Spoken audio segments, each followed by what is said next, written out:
Uniwersytet Warszawski. Widok z lotu ptaka na zabytkowe budynki kampusu głównego oraz nowoczesne budynki kampusu Ochota. Napisy: Uniwersytet Warszawski. Biuro do spraw osób z niepełnosprawnościami. Zasady postępowania w kontakcie z osobą poruszającą się na wózku. Lektor. Uniwersytet Warszawski systematycznie dostosowuje swoje obiekty, aby były coraz bardziej dostępne dla osób z niepełnosprawnością ruchową, poruszających się na wózkach. Windy, podnośniki, podjazdy, dostępne toalety, obniżone lady czy dostosowane miejsca w salach wykładowych to rozwiązania, które mają ułatwić podejmowanie aktywności akademickich studentów z ograniczeniami w przemieszczaniu się. Małgorzata Rączka, koordynatorka do spraw dostępności architektonicznej BON UW. Jednym z zadań Biura do Spraw Osób z Niepełnosprawnościami jest monitorowanie dostępności architektonicznej budynków Uniwersytetu Warszawskiego dla osób ze szczególnymi potrzebami oraz wspieranie działań mających na celu poprawę tej dostępności. Osobą, która opiekuje się tymi zadaniami w BON-ie jest koordynatorka do spraw dostępności architektonicznej. Małgorzata Żbikowska, konsultantka do spraw studenckich BON UW. Osoba poruszająca się na wózku. Ulica Małgorzata Żbikowska przed budynkiem. Podjeżdża do szklanych drzwi. Naciska przycisk na murze. Drzwi otwierają się. Małgorzata Żbikowska wjeżdża do środka. Dzięki różnym formom wsparcia edukacyjnego osoby z niepełnosprawnością ruchową chętnie podejmują studia na Uniwersytecie Warszawskim. Osoby poruszające się na wózku mogą być w różnym stopniu samodzielne. W zależności od schorzenia, od indywidualnych możliwości, takie osoby będą poruszały się na różnego rodzaju wózkach. Na wózku aktywnym, na wózku elektrycznym czy na wózku ortopedycznym. Różnie będzie też wyglądała ich przemieszczanie się po mieście. Mogą jeździć komunikacją miejską, mogą jeździć własnym samochodem lub korzystać ze specjalistycznego busa akademickiego. Napis: nie zajmuj miejsca parkingowego przeznaczonego dla osoby z niepełnosprawnością. Osoby z niepełnosprawnością ruchową potrzebują dostępnej, dostosowanej przestrzeni, aby jak najbardziej samodzielnie funkcjonować na co dzień. Ta niezależność jest dla nich cenną wartością. Dlatego tak ważne jest, żeby z tych rozwiązań ułatwiających aktywność osobom z niepełnosprawnościami nie korzystały niepotrzebnie osoby sprawne. Napis: nie zajmuj toalety dostępnej, która jest dostosowana do potrzeb osób poruszających się na wózkach. Jeśli nie wiesz, jak pomóc, zapytaj. Osoba z niepełnosprawnością ruchową najczęściej wie, jakiej potrzebuje pomocy i umie udzielić odpowiedniej instrukcji.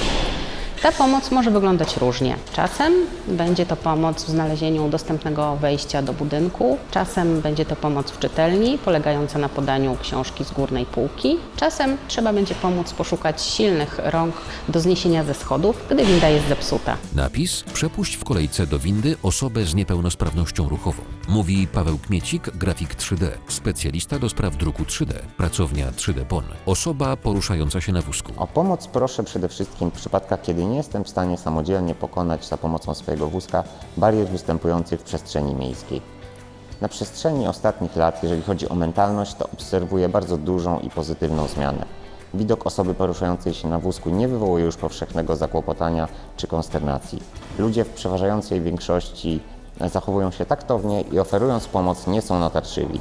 Co więcej, pytają nie tylko o to, czy pomóc, ale co bardzo ważne, jak pomóc. Rośnie świadomość tego, że osoba na wózku potrzebująca wsparcia najczęściej sama o nie poprosi. Małgorzata Żbikowska. Nie pytaj nowo poznanej osoby, dlaczego jeździ na wózku. Jeśli będzie gotowa, sama Ci powie. Jeśli to dziecko zaskoczy Cię takim pytaniem w sytuacji publicznej, w obecności osoby z niepełnosprawnością, też uciszaj go. Potęgujesz w ten sposób wrażenie, jakby to był temat tabu. Można normalnym głosem odpowiedzieć, że nie znasz przyczyny, dla której ten pan, ta pani jeździ na wózku. Możesz razem z dzieckiem zaproponować pomoc tej osobie. W ten sposób uczymy też dostępności. Osobie poruszającej się na wózku może towarzyszyć asystent. Jednak pamiętaj, w rozmowie zwracaj się do tej osoby, nie do jej asystenta. Paweł Kmiecik. Potrzeba korzystania z asystenta jest zależna od stopnia i rodzaju niepełnosprawności, z jakimi zmaga się dana osoba. W moim przypadku taki towarzysz jest niezbędny przy każdorazowym wyjściu z domu. zwłaszcza kiedy planuje poruszać się po mieście za pomocą komunikacji zbiorowej. Nie jest to jednak zawsze związane z wózkiem inwalidzkim. Zapewniam, że wiele osób, które porusza się na wózku, jest w stanie radzić sobie w przestrzeni miejskiej równie dobrze jak osoby w pełni sprawne. Najczęstszymi ze stereotypów, z jakimi się spotykałem, były te dotyczące rzekomej życiowej bierności osób z niepełnosprawnościami, zwłaszcza ruchowymi. Dość popularne było przekonanie, że osoby te nie pracują, a większość czasu spędzają w zamknięciu 4 ścian własnego domu i są tym samym w pewnym sensie upośledzone towarzysko, nie mówiąc już o tworzeniu związków czy rodzin. Całe szczęście, rzeczywistość często te stereotypy brutalnie weryfikuje. Małgorzata Żbikowska. Dostępność tworzą ludzie. Nie rezygnujmy z kontaktu z osobami z niepełnosprawnościami ruchowymi. Osoba poruszająca się na wózku z powodzeniem wchodzi w różne role społeczne, zawodowe, realizuje się na wielu obszarach. Relacja z nią nie musi oznaczać relacji pomocowej, a dostępność pomaga takiej osobie rozwijać swój potencjał. Gdy rozmawiasz z osobą poruszającą się na wózku, usiądź obok niej albo stań w takiej odległości, by nie musiała za bardzo podnosić głowy. Nie kłócaj, nie dotykaj bez uprzedzenia wózka inwalidzkiego lub innych pomocy ortopedycznych typu kule czy balkonik. To przestrzeń osobista danej osoby. Paweł Kmiecik. Dostępność można moim zdaniem rozumieć dwojako. Pierwszy obszar to dostępność fizyczna, odnosząca się do tego, czy dana przestrzeń nie ogranicza osobom z niepełnosprawnościami możliwości poruszania się w niej bądź korzystania z niej zgodnie z jej pierwotnym przeznaczeniem. Ale dostępność odbieram również szerzej, jako pewną świadomość społeczną i jego gotowość do właściwego reagowania na potrzeby i problemy osób z niepełnosprawnościami. Wzrost poziomu tej świadomości społecznej przyczynia się do ograniczania wszelkich utrudnień, dlatego tak ważne jest dbanie o ten aspekt. Lektor. Zapraszamy do kontaktu.